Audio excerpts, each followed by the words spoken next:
1 of Phase 2 is coming to conclusion, and we are aiming to end it with a bang. We got a good one coming your way with Team Liquid and Team Dignitas facing off. I'm Trixler, and joining me for the series is Caldor, as usual. And it's going to be good. It's going to be a great series. Team Liquid is back. They said they feel good. They have a new coach, changed a lot of things, and especially their mentality. But then we have Dignitas, a team that came in second place at the mid-season brawl, and they looked fantastic playing there. And they were so close of crowning themselves the mid-season brawl champion, but in the end, Fnatic was victorious. We have two Titans going up against each other. That's right. You mentioned Team Liquid's back, but Dignitas has been here, and they've been here for a while, and boy, have they been impressive. Let's go ahead and talk about the schedule for today so you guys can be aware of all the awesome matches coming your way. We just finished up with Fnatic versus the Zealots, and Fnatic came out in true fashion and showed why they are currently mid-season brawl champions. They want us to stay away from world champions until we see them at BlizzCon, so I will oblige that. But our second series here, Team Liquid, Dignitas, we touched on it already, but later on, North America is looking great. Exactly, and to all the European HGC fans that are watching right now and whose usual reaction to the North American games is NA LUL, I just want to say real quick, boys, I know it feels good being the champions. We have the top two at the mid-season brawl, but if you look at that third series, Roll20 going up against Gale Force Esports. These are the two and A teams right now that a lot of people, at least, assume to be at the top two in the end of the ranks. Roll20 look good at the mid-season brawl. Gale Force, they won their match yesterday, and they have, of course, now the American All-Star team, so to say. So this is definitely a match that you guys should check out, because these are two of the best NA teams that we currently have going up against each other. So after Liquid and Dignitas is over, make sure that you stay around for the first match of the North American schedule today. Exactly. It'll be our first look there. Yoda no longer on that team. It'll be Goku playing for Roll20. So see how that all shapes up against Gale Force Esports. Yeah, and I talked to Glorong quite a bit, especially on our flight back from Sweden, and we talked a bit about the bit of a disappointing start they had after the Western Clash, where he said, yeah, we didn't feel too well. He also took a lot of responsibility because he took a bit of a time off after that. And he said, if you watch the games now, you're going to see we're going to come out swinging. Mid-season brawl was fantastic for us. We learned so much from the boot camp, and we are ready to bring it to the North American scene. So I'm excited for it. I really want to see how well they do against Gale Force. North America will be quite PogChamp, but we're still here in Europe, and we've got some good ones coming your way as Team Liquid and Dignitas will face off, and our players have some words to share with you. It's pretty exciting to get into Phase 2. Obviously, coming off Phase 1, we had good results, but I felt there are a lot of areas where we can improve and we can strive to do better.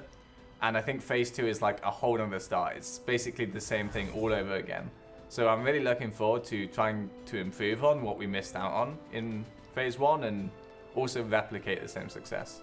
I think over time, my personal goal is to become one of the most standout players, if not the standout player in Europe. I think I'm pushing myself a lot harder than I ever have to train and kind of improve my own ability. Even in a game where, you know, personal skill and things like that aren't as shown as clearly, I still think it could be a large impact.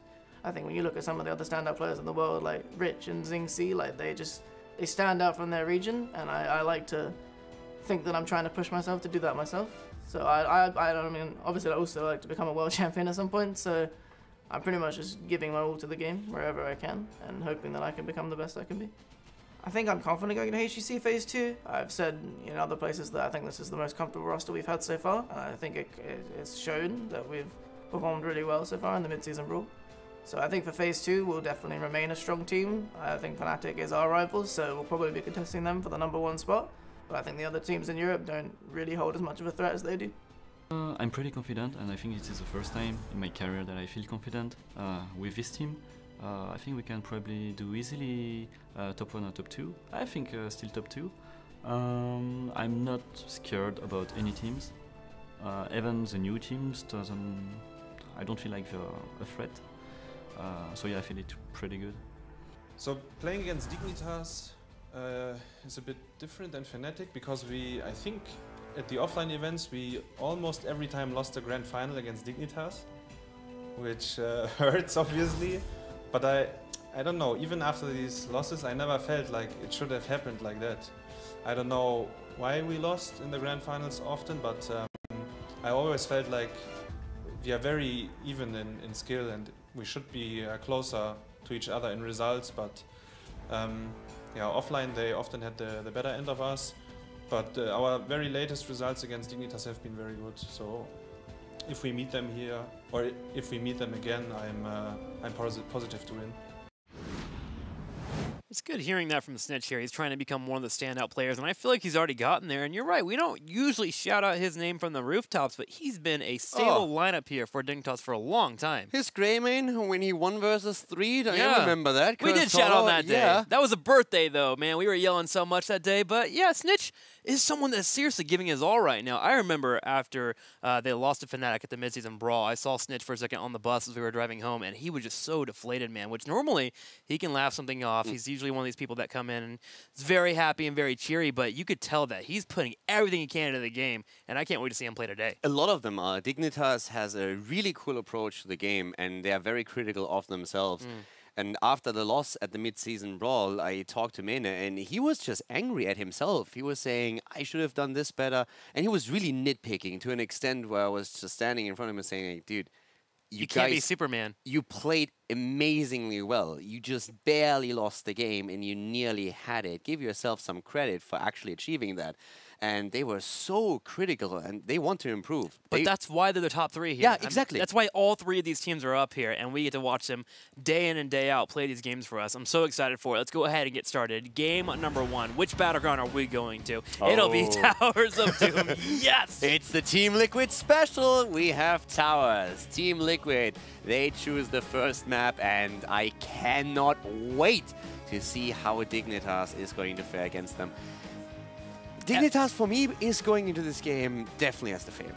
Every time that we've gone into this series, it's always been Abathur versus Vikings when it comes to Dignitas. Think all the way back to week 1, where we saw Towers of Doom was the first battleground for these two. That was when Team Liquid 3-0 Dignitas, by the way. Yeah. And immediately, the first thing we saw was an Abathur pickup from Dignitas. It's always been that story for them. And you know, the big change for me from Phase 1 to Phase 2 is, if you look at the first matches that Dignitas played at Phase 1, God, did they suck. Yeah. It was so bad. Their drafting was one of the worst drafts I've ever seen. Let's put it out there lightly. No, I talked to them afterwards, and they were tilted about their own drafting. They said, I have no idea what we're doing. We're not in the meta. This was so bad.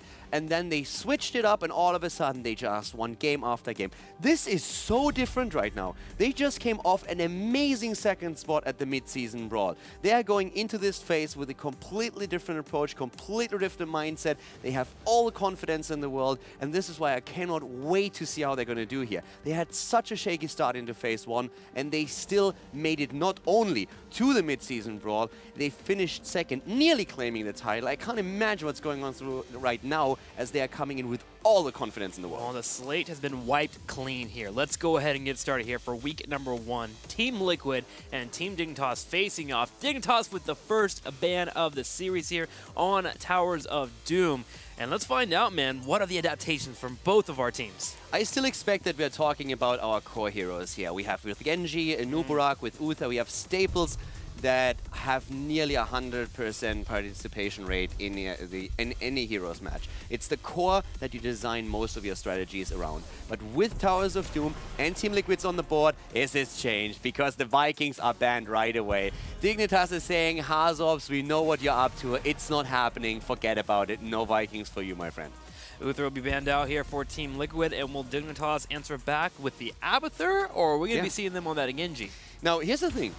Abathur is taken, but we have also still the globals around, so you can go into the Dehaka, which is oftentimes used for that. That is something that Liquid could do here. And we have instead them immediately committing to an Illidan composition. Wow. Darkmok looked so good on that Illidan. That's a good point. I was wondering if Team Liquid was playing the Illidan yesterday because they were against the good guys and felt like, all right, we can maybe peter-patter around a little bit. But they are obviously putting a lot of stock into this character here. And why not? It's Darkmok. Yeah, exactly. And Darkmok, for the longest time, he was known as the melee assassin in Europe. One of the best we have. And then he started to just play other roles a little bit more often. It was a lot on the solo lane. We saw him in Balas, even on the range. And he must feel really happy having his boy back. So he is on the Illidan here. We have the Nuburak. It is the dive into the backline. And Dignitas very likely to pick up Genji here. Greymane maybe as the copy target for Abathur. So how do they react to this early showing off Liquid, saying we want to team fight, and probably gonna go for the pseudo global with a hunt on him. I am wondering too if we're maybe gonna see that art that's coming a little bit earlier too. Dignitas is one of those that seems to put him a little bit higher than the other 3 teams here. It's gonna be a Genji into a Malfurion for Dignitas, so they answer back with their own assassin, and they get the support that they highly value. All right, let's head into the bans here. What is Liquid trying to get rid of? At this point, you look at the front line, and of course we have the Dignitas special with the Stitches. JPL can definitely play that, but as you said, Arthur's would be good against the Illidan, so that's one of the tools he can lose. He lacks the escape, you have to commit to the team fights, but frontline is definitely something Liquid is currently looking for. Yep. Frontline will be a big deal for our 2 teams. And I'm thinking about it, I feel like I like to art this a little bit more just because you want to have some invade control and some possibilities around those mercenary camps. With Dignitas, look at them here. With that Avatar, naturally, they're already a body behind, and that gets worse at level 10 with a Cocoon coming in. And that's where Illidan excels, when you have extra bodies on the field. Concerned about the Muradin. So Muradin was the traditional counter to Illidan, and you of course try to get the stuns in. You have the mini stuns also on your level 7 on the Skullcracker, and that can work. And with Abathar, Muradin is frightening, and we know that JPL loves to play Muradin, so this is actually a really smart ban by them. But they are willing to give Arthas over to Dignitas unless they pick him themselves. And Arthas is also a great copy target for Abathar and a great target for the Symbiote. Well, Dignitas for now. We'll have to consider what Team Liquid's be picking up now. Gonna need the support pretty soon here. Rhaegar's usually one of the go-tos when you have that Illidan. However, we've seen more aggressive dive compositions with Karazim in the mix, getting on that back line and doing what you can. A bit difficult to pull off against Malfurion, so I'm definitely expecting the Rhaegar in this rotation. Yeah, Rhaegar would be good for them for sure, for Liquid here. And I want them to just have a bit more dive, maybe even. They could also commit to a Tyrael if they want to. True. Could use that. And they go for the double support. So we have the Tassadar and Oriel really going all in on the Illidan. I'm really curious to see if the Arthas comes out for Dignitas. So far, Arthas has actually not done all that well in the league. We have him on 4 wins and 7 losses overall. So pretty mediocre win ratio here on 36%. Yeah, but you still can't ignore the power of what he brings against the competition. Obviously. And but still, yeah. It's a really small sample size, haven't seen too much yet, but so far Arthas has actually struggled in these matchups. So what I like about Team Liquid's draft so far, though, is they haven't put it all into the Illidan here. They have ways to keep him alive, Tassadar Shield here, helping out with the dive and whatnot. But now, because of what they have left in their 5th slot, they can pick up the Vala or even the Lunara based on what the opposing team gets. Li Ming as well. Yeah. Could play with the Li Ming here. Here comes the JPL special. Definitely the best Stitches in the world at this point. And what are they going to round their draft up with? What's going to be the last pick for them here? What's going to be the pick for Mena? Li Ming. Yeah. There All it right, is. fireworks. We have that almost guaranteed. And now, what is Liquid going to do? As you said, they have the Lunara option. They can go into the Vala at this point, auto-attack us with the support that they have thanks to Tassadar. And also Oriel is, of course, great, as Illidan and Anubara can drive the conversation.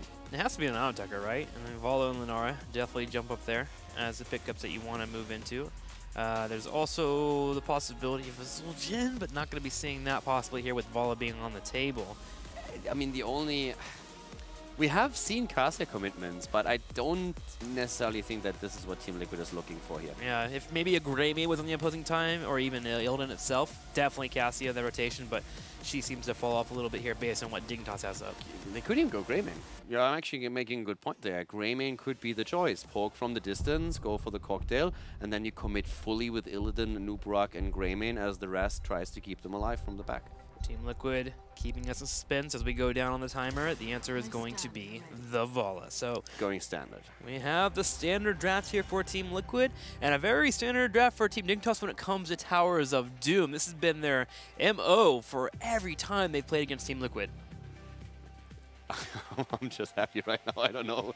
This is just awesome. We're going to see a lot of team fighting again with the Illidan composition. Potentially Hunt with the Pseudo Global. We have Genji with an Avatar. The little slugger made it into the game. Unfortunately, the Vikings got banned out, but can you blame Dignitas? No. Given how dominant Liquid was, not only in this phase just 2 days ago, but also in the last phase with the Vikings. So, yeah. I'm excited for this, man. It's going to be a good one here. And what's actually interesting is that they had the Vola here, too, which was a Dark Monk special for a while. But with Illidan being in the rotation here, we're not going to have him on that Vola most likely. Hazu. We're going to have the Illidan charging forward, and we're going to have the rotations. That's what I love about Team Liquid is their hero pulls just interlace so well. Yeah. They're able to switch up when they need to. So you can't really find yourself in a spot where you can just straight up outdraft them and get them in a spot where they can't play anything. It looks as if Nurok is back on the Tassadar shield duty. That seems to be the case. Hazov's probably going to run the Vala, Darkmok on the Illidan. That leaves Nurok on Tassadar. Yeah. Yeah. Let's do it. Let's go. Yeah, definitely. Let's head right into it. Towers of Doom is our first map, ladies and gentlemen. Team Liquid going up against Dignitas. Let's find out who takes map number 1. And the series has begun on the far left side in the blue. Blumby will be on Nubrak, Hasuab's on Tassadar, Splendor will be on Ariel, Nurok on Vola, and Darkmok will be playing Illidan once again. So they actually switched. We have Hazobs on the Tassadar, but well to the left side, it is Dignitas with Min on Liming, Snitch on Genji, Zelia on Abatha, Bakery on the Malfurion, and JPL on Stitches. I am excited to see Snitch here on Genji. I think he's had some moments where he's had really great plays and a couple of moments where he's not quite there with the Genji, but with his work ethic and his commitment to excellence, I expect to see a great game from him today on that Genji. Oh, you're definitely right. I'm hyped for his Genji now as well. But I'm still giggling a bit inside about seeing all of a sudden Hazovs on Tassadar. Just simply because Nurok in the past was the Tassadar player for them in most of their double support compositions. And he was so bored at some point of playing Tassadar. He said, I don't want to throw shields out all day, I want to make their plays.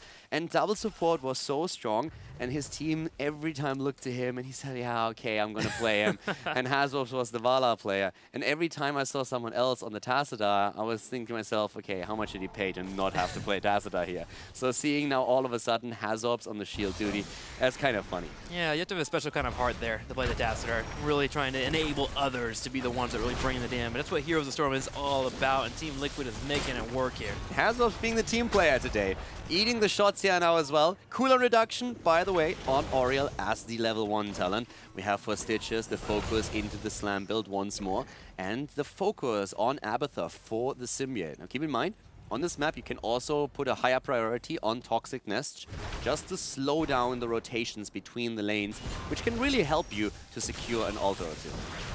Zelia playing the out of there. We'll continue to bring up the hats when needed for our teams. It's interesting to see that be interchangeable, as it's usually Snitch on that Abather, but with him being on the Genji, Zelia changing it up. And I think this is the first time that we've seen him in League play be on Abather.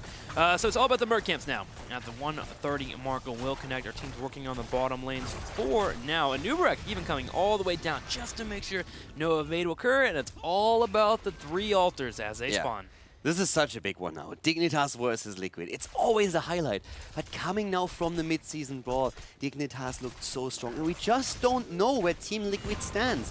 Yes, they took down the good guys, but that was an expected win. They looked strong doing it, but can they also look this solid going up against a team like Dignitas? So I mean, 2 weeks ago, if you told me the series is happening, I'd go, okay, well, Dignitas got a win there. Nice, this looks great here. And Team Liquid possibly being back, that gets me excited for the series. Yeah. They were so confident in their abilities, talking about the new coach, saying, yes, we're not where we want to be just yet, but we feel so much better than we did at the end of Phase 1, and we want to make sure that we are securing the spot in the top 3 again, and that we are rivaling Fnatic and Dignitas.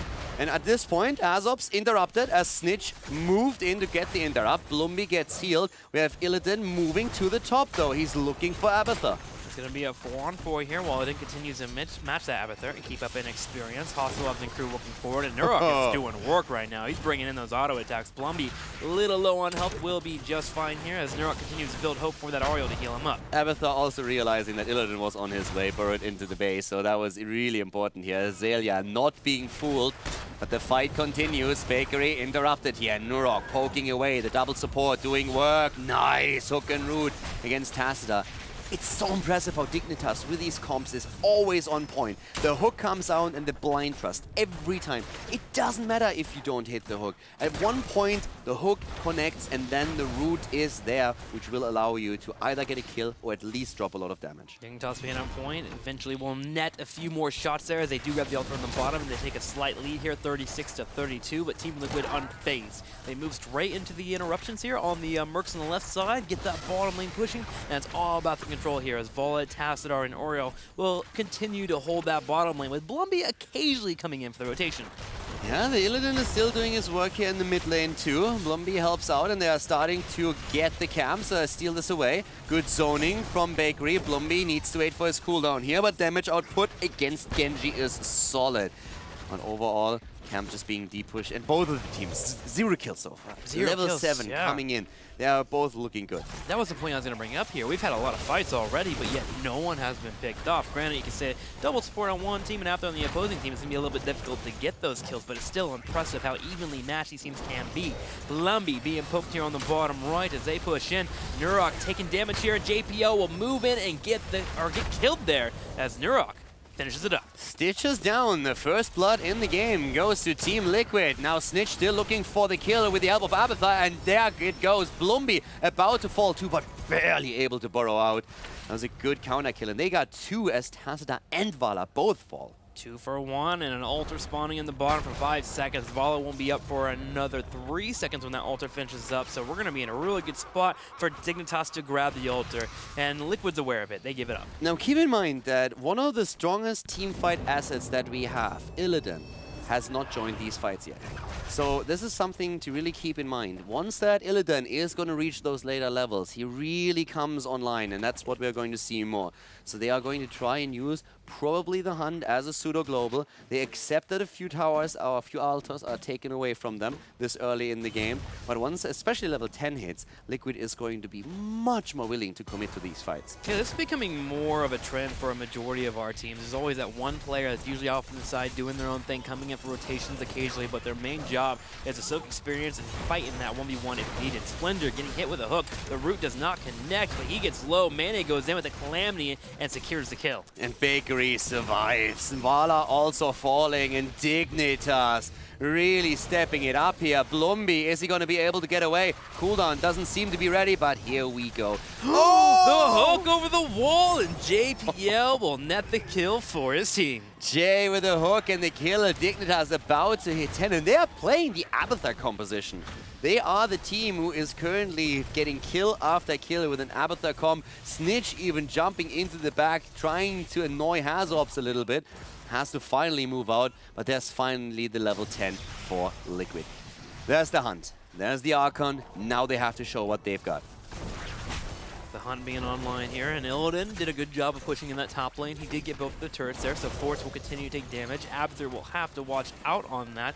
But yes, 10 is here for our teams, and Team Liquid now has the ability to really go in for those hard engages. Cocoon coming online, and they're picking up Archon here instead of the Force Wall. We've seen Force Wall with the Orioles in the past for lockdowns. Oh my! Holy cow.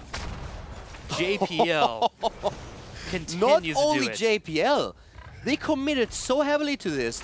Hook, root, silence, and Illidan just blown up within a second. He had absolutely no chance. No way to counterplay that except not to get caught, and he is destroyed there. Mane coming in, and Blumby also being focused. Cocoon will be used, and Blumby will be alive for now. Oreo coming outside there, saving him. Mena low and about to be taken out if he doesn't pay attention there. There's the kill against Li Ming. The Hunt comes in as well. They are starting to connect. And this could be a dead Snitch, but no, Blumby, is he going to be able to escape? He's taken down by Genji. Well played here, but Illidan is dropping the copy, and both of the altars are still on the map. Team Liquid answering back there. It'll be a 1-for-1 trade overall. Ming will be back first, though, in the next 5 seconds. It's one altar to the top left and one to the top right, and Team Liquid will go ahead and just take the trade here as 4 shots shell away. Okay, few people might actually wonder why did they not commit to the top right altar, and the reason is that Stitches is too much of a threat. If you try and go for the altar, where both of those bell towers are under the control of Dignitas, chances are that a hook is going to hit you and you're going to be blown up. Also, with Malfurion and Li Ming, and also Genji, it's really easy for Dignitas to get interrupts, which gives more and more opportunities for Stitches to finally land that hook at some point. Liquid identifies this and says, this is not worth the investment. Let's just move onto the map and take the fights later on. If we go there, we can only lose. There's nothing to gain for us. Yeah, the elements that you just mentioned are combated by the fact that Abathur's there. He can be soaking the different lanes and getting a lead. So Team Liquid, ignoring that, we'll take the other safe choice here of just grabbing the mercenary camps and pushing in the bottom. Nurok's going to pop strafe here. Mane's low on health. He uses the Disintegrate to help out in the fight, but Zalia, popping the Ultimate Evolution, is going to move in. I love this. Blow for blow. The kill against Vala. The go in. Great play here once again. Illidan comes in with the hunt, goes straight for Genji, trying to drop him here. The copy is there. Silence used as Bakery goes for the Twilight Dream. The Dragon Blade of Snitch is attempting to do work, but he immediately moves away. Aegis saving Tassa for a second, gets the shield. Oh my god! The hook again! The Detainment Strike! Splendor still falling! This is a crazy game. I am loving this. Finally, Team Liquid will fall there as Dignitas gets the kills, but it was pretty back and forth. I can't believe they got that far away and almost got the full escape. If Vala survives, though, that would have been the dream. Killing Li Ming, and then on the way back, if she survives a bit longer and is able to put the damage in, and Illidan maybe moves in a bit earlier with a hunt, that could have been great for Liquid. 13 versus 13, 9 kills against 3. Dignitas doing really well when it comes to the kill count, but you can tell that Liquid is fighting back heavily. They are, with 2 altars up, they're going to help to fight back here too, as Oriel has just spawned. Illidan's rotating in, looking for a hunt here. Mane is getting the channel in the middle, and he will get it here, and Team Liquid decides to go ahead and posture up on the bottom side, being ready to go for the engage. There's the copy. Immediately they go for Blumby. The hook follows as he burrows out. JPL is so good with these hooks, waiting for the burrow and trying to drop them back. Nurok low, gets healed. The shield. Zelia, the copy is about to fall. Shots are fired as another channel goes through, and Darkmork hunts in again. I'm not quite sold on those Genji hunts, I have to say. Yeah, they've been a bit delayed there. This is something that we saw on display very often from Dignitas at the MSB, where they would use the hunt as a way to stop the Genji if they dive too far, and use Reflect as a way to stay alive and then punish it afterwards. But Snitch, being aware of this type of playstyle, is consistently by his teammates to the point where Darkmok can't actually make value out of the hunt. Yeah, I feel him going with maybe a stun for Li Ming would maybe be the better option here if they get the pre-stun. So there's a few things that they can really try and pull off. I would also love them to coordinate it a bit better around the cocoon to just make sure that Bakery cannot make any plays in these situations. But overall, they show the potential for that aggression. But the hooks of JPL, this guy is so good on the hooks. It is crazy. Even the ones he's missing is forcing Team Liquid to pull back, which has given Dignitas a nice lead here. 15 1/4 to 14 3/4 here for Team Liquid. 32 to 16. Dignitas well in the lead, and they're on their way towards that level 16 in terms of talents. We also have, if I'm not mistaken, the next phase is going to be the triple altar once again. It should be the 5th, might be the 4th. We're going to find out soon. But right now, Liquid, they need to win some fights here. Triple altar. Triple altar, there it is. This is the time where you really need to force the issue and you need to win a fight. If you don't win it here, then you are in a lot of trouble. Let's see if they can pull it off. Blumby will be the one to force the fight. Illidan's going to spread out. Remember, he can always hunt in at any point. JPL threatening the hook steps forward. Team Liquid is posturing away from the altar with only Blumby in the vicinity. They don't have 16. Dignitas will have it though, thanks to Abathar. They should soon. They are going to try and delay this a bit. Liquid, it's now or never, and at this point we have 16 taken. This is a bad fight for them already. Genji takes the top right, Illidan the top left. He can join the fight a bit faster. Is he going to hunt in? Are they going to try and drop a target before Genji arrives and the copy is set? That's the big question here now, but they are losing time. They elect to go ahead and keep soaking the hunt on the Mane as you called for. Strafe comes out from Nurok, and Team Liquid will get the first kill. However, Splendor is low on health. Oriel dying, Bakery gets away. Vala falling too. Snitch just completely on a killing spree. Goes in and gets one after another. Tassadar falls. 4 heroes dead, and they go for Blumby. He might just barely escape here, but it is a harsh day for Team Liquid fans. 4 heroes dead, 13 kills against 4, and altar after altar channeled against them. Let's look at the fight here. Mane comes in and is going to get jumped on by Darkmonk, instantly by the hunt. Bakery as well taking the damage, and we're going to have Aegis used on Vala to keep her alive, but Splendor was left by himself. He got picked off, and that's where we started to see those resets really come in. Yeah, I think the fight coordination, as we can see here, is not really as much on point. I mean, there's a lot of chaotic elements with the double Genji in play, for sure. But it seems that the backline is just left too much by itself, and they dove very deep into that point to get the kill against Mane, which they succeeded in, but they paid too high of a price for it. Now Liquid is down to 4 points. That means a single boss, altars, everything can end the game now, and Dignitas has still 28. Another hook connects. Wow. Aegis, oh my god, what a great ult on the side of Splendor. Cannon turns around though. JPL went into the kill zone. He took a lot of damage here. Darkmonk chasing forward here, getting pinned with his low on health. Blumby over the wall into a cocoon. JPL's low. Darkmonk's trying to mount up so he can chase. Darkmonk Nubarak dies. I think they really had a chance there to carry that fight and go in, but all of a sudden, with Darkmok trying to mount up and everyone else staggering behind, it was just Nubarak being left completely alone. Yeah, and it really looked like they had that fight set up. The Disintegrate from Li Ming was on point. That should have been another 1 or 2 kills. I would say 3 kills, honestly, if we had Illidan jump in there, get on the actual fight and move in. It seemed like they just didn't fully commit to the idea. Also, Illidan was so close to having Hunt up again. Yeah. If he gets a few more auto attacks in, 3, 4, they are back with the Hunt and they can kill another target. That, I feel, was a great opportunity for them to make that happen. And I think a big part is also that Vala now has Frost Shot. That allows them to really slow this down a little bit and control the mobile heroes a bit more that Dignitas has on the table. Well, Team Liquid only has to fight over 1 altar, so that's good news for them here. If they can pull off what they just did in the last fight, but a little bit better here, they can definitely take Dignitas on. Genji has just spawned. He's on his way towards the fight. The altar will be in the middle, and Illidan continues to soak in the middle. They need to see who they can go for right now, and it's not going to be easy. Mena already positioning himself. Here's Zelia jumping in with a Genji copy. They're poking away. Hazops being low. Vala far out there, going for the strafe. They drop Li Ming once again, and now jumping onto JPL. The copy still not down. They're attempting to go for Norak, but this looks like a good fight for Liquid. Team Liquid with a great team fight there. Gotta shout it out. First off, Blumby comes down the bottom right and uses a cocoon on Genji, away from where Li Ming was at. So Li Ming couldn't use Disintegrate to burn down the cocoon, and then they all turned around and killed Mene off. Solid play by Team Liquid. Liquid needs momentum right now. Dignitas has played such a fantastic game, especially the coordination between JPL and Bakery was outstanding. On top of that, you have someone as talented as Snitch just showing off his skills with Genji. Dignitas looking so strong here. But Team Liquid, they have a bit more momentum going for themselves. They should also get the experience that they hit 20 roughly the same time that Dignitas does. Can they make this count? Towers of Doom is the comeback map. This is the time for them to make this comeback, but they cannot afford a single mistake in terms of trading inefficiently here against Dignitas, or that will be lights out for them. Team Liquid soaking top lane, working on that 20, while out there himself is working towards it. Dignitas will get it for a small window, but Team Liquid is right behind them. Yes, and it should not matter since there's no altar on the map just now. Bot lane, we see Dignitas try and take their bell tower back. They have Snitch and Mena both there. Hazops is going to attempt to shield this a little bit. Just held it out for now. And Illidan is doing work up at the top. Blumi and his boys, they need to go back here. They cannot afford to fight just yet. They need to wait for the 20, and they are going to lose this one anyways. But if JPL hits the hook, that would be a massive problem.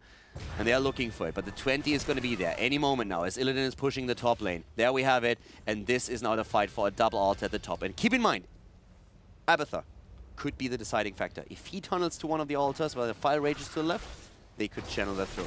Team Liquid is aware of this, and they bring everyone up to the top. Lumby is aggressively pushing up here for position. There's going to be a big blow up here on Mane. He's going to live just barely. Lumby staying alive as Splinter comes in with a heal. All right, the channel to the left side is started. So once they have that through, it's going to be great for them since they can focus on the only one that is still there. The channel nearly successful. Here comes the double stitches right now. Jump into the backline, way too deep. Darkmok baited a little bit. Here comes the silence. They're trying to go for Illidan. Already low. Stitches attempting to get the kills with the Dragon Blade. But once more, Blumby going in, getting the stun. They nearly get JPL. Not quite, but there we go. Blumby burrows and drops Stitches. He is down, and that is Liquid carrying the momentum. Everyone is up here for Team Liquid. Hasselhoff's working in the Archon as well. Blumby hoping to siege upon here on the right side. With Stitches being down, though, they can get aggressive on their positioning. Splinter with the channel. He's going to get it as Nurok tanks the damage from Team Dignitas. Li Ming with the pokes here. 16 points on that core against 4 right now. Can they take the bell towers? They need to build up momentum, and it's not going to be easy since everyone on the side of Dignitas is still waiting for the resets. That's what set Dignitas apart. The resets for Li Ming, for Genji in these fights, but they have another window. 20 seconds until Stitches is back. But we also have the boss on the map now. Team Liquid with the 20 seconds are moving forward. They have 10 seconds before Cocoon comes up, but Dignitas, aware that Cocoon is near, are going to play safe. They pull on back. Cocoon is now up. 5 more seconds for Stitches. It's all about the rotations for Team Liquid. They can rotate down here and possibly invade on the Sappers. They do. They grab them here so they can push in bottom. Stitches is back now, and we already have Dignitas setting up here. Mena with the shots. Zappers are taken. They know where they are. 4 points against 16. Dignitas is still so far ahead here. But Liquid has a chance. Liquid has a chance. They have to keep an eye on that boss, too. The boss is up here. That's 4 shots that can go on our Team Liquid and end the game. Dignitas waiting out the moment, though, with JPL in the middle and Abther working on that bell tower. Team Liquid are the ones that are currently in control. They are on the field, and they are making moves. This is getting rough here. They're going for the bell tower exchange. They want this one. Keep the hook in mind. They move back because they're afraid of JPL if he gets the isolation here. Stitches on the 4, going on the 16, going to the pulverize. Once again, just getting the slows, getting the poke. It's the single altar. It's a dream for Team Liquid right now. Single altars is what they need. They need the fights. They need to win these team fights. It's the only chance they have. Hook comes out. Will not connect on anyone here.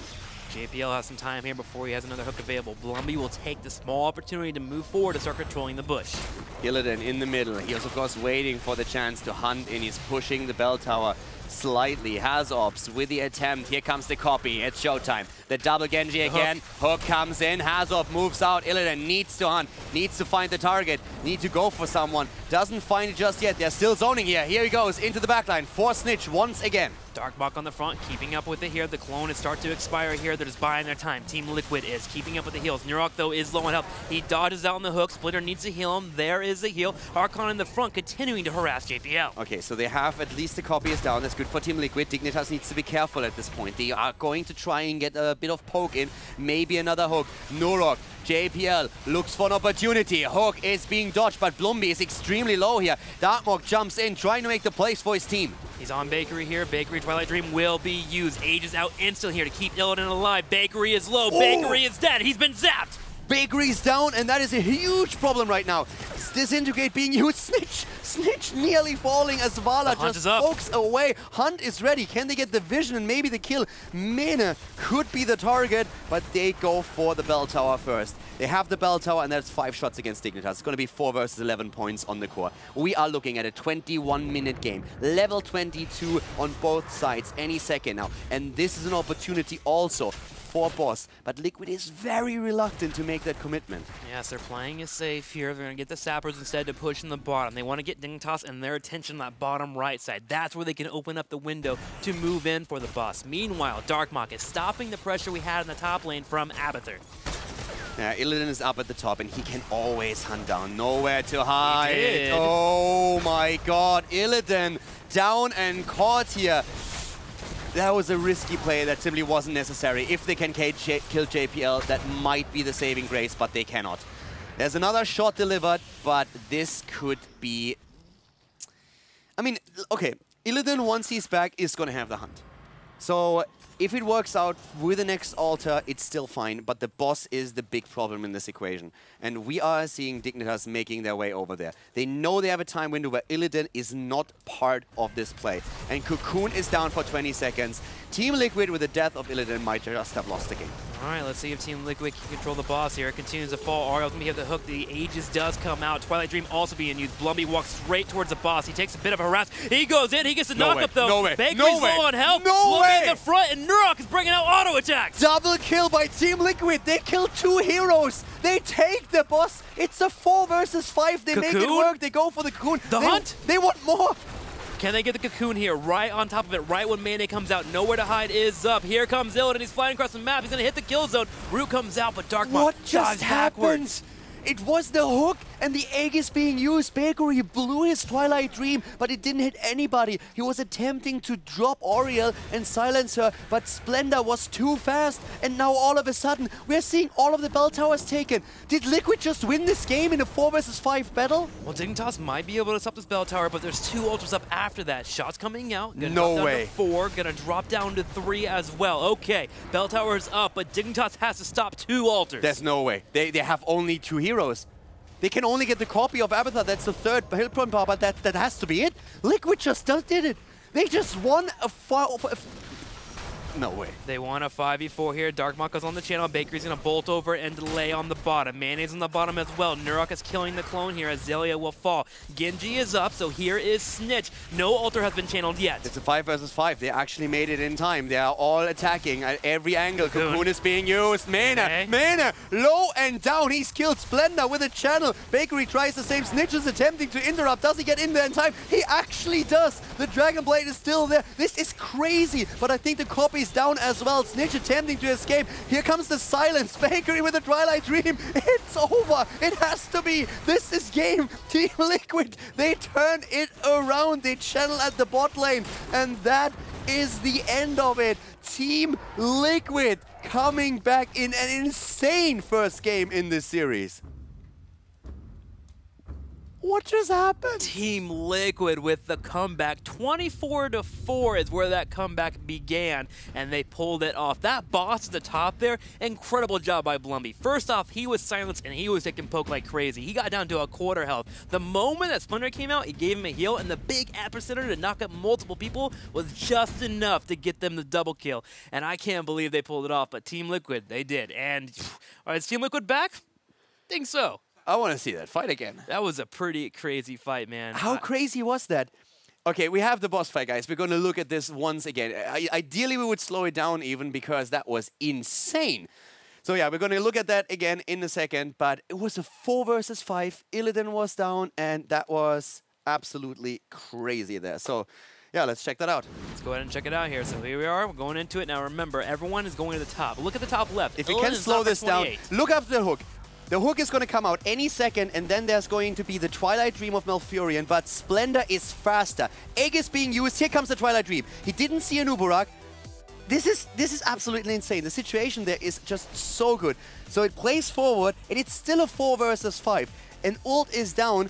Nurok is just moving in, and here comes the kill. It gets double. Everybody moves in, and he just gets the rewind in. There's stun after stun after stun, and so much damage. Nurok pushes out with one multi-shot after another, and they are actually able to drop them there.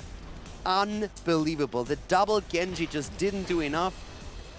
That was insane. Blumby with a big knockup there too, hitting 4 people on top of that. Coon falling up afterwards, and this is where we saw the hunt. Granted, they got away, but still, that put the game at 4-6, and they just moved in for the bell towers, and all they had to do was wait for the ulters. Team Liquid with the control over the boss. And you have to ask, do you hold on to that Twilight Dream for a little bit longer? I like the idea of trying to get rid of Ariel, because if Ariel dies, that's probably a boss. I'm not even 100% certain if he saw who got hooked. Yeah, he just went for it straight up, the blind trust. No, I mean, you know someone is hooked. You see that the hook connects, so you know someone has been hit. But I'm not 100% certain if he saw who was hit. But that reaction time on the side of Splendor was crazy. Because they did that play earlier. They did it against Illidan, and they blew him up within half a second. You could see Illidan at full HP, and half a second later, he was just gone. So if they make it happen here, it's a 100% win. It was really Splendor hitting that ult just before the Twilight Dream goes down. They still silence the Nubarak, but Bakery didn't even see him in the brush. And then Nubarak, once the silence is over, goes in, gets stun after stun, and on the like every one of Dignitas moves on the point. And then Nubarak gets his burrow in, he gets the next stun in, he hits the rewind, he does the same combo again. So no one can actually dish out damage, and Vala just hits one multi-shot after another, has punishment on level 4, the frost shot as well. Crazy. The power of a self-cast, man. Ariel just barely staying alive there will earn the victory for Team Liquid. And already, this matchup that we've been looking forward to for the entire week is already delivering here in game number 1. And Team Liquid, man, that is one of their favorite battlegrounds, and it shows why. They were in a spot where I thought that comeback was just done. There's no way it's going to happen. One boss, one altar, even Sapper seeping on by, and they do every maneuver correctly. What was it, 4 points of 24? 24-4, yeah, was the moment where that comeback started to begin. I mean, this is a comeback map. It's a map where you are absolutely willing in the beginning to let a few altars go if you have a composition that goes on later in the game. But once that Illidan actually fell at the bot lane when he hunted in too far, and that's actually what I was the entire time afraid of. You have such a long distance to cover. That's a few seconds that a player has. With all the mobile targets, a swift strike into the back or a quick... It happened once. Yeah, exactly. Or simply just Li Ming jumping back and you're in the death zone. So when he died, I was like, okay, this has to be a 4 versus 5 on the map. There's just absolutely no way. One of their best heroes, their main chaotic, disruptive forces in these fights gone as well. Insane. For me, the comeback also really began on that bottom altar where we had the fight from a Nubrek with a Cocoon on Snitch on the bottom right where he was away from Mane, and Mane was all the way up here, just enough where Disintegrate couldn't hit the Cocoon, and they all in on Mane. Like, Team Liquid understood how to break that composition apart and get the victory, and they pulled it off multiple times, and kudos to them. And here's the best part, Caldor. We're getting a game number 2 in this best of 5 series. We're getting ready for the next Battleground, and if this is what we're going to get for the 5 series here, I hope we go to a game 5. This was only the first one. What do you guys think at home? I mean, let us know. Hit us up on Twitter. Use that hashtag HGC Heroes Esports. We love hearing from you, and I know you guys have to be excited about that one. I want to know what you guys expect from the series after the first map now. So go on Twitter, hashtag HGC. You can tag the two of us at TrixLikeCaldo.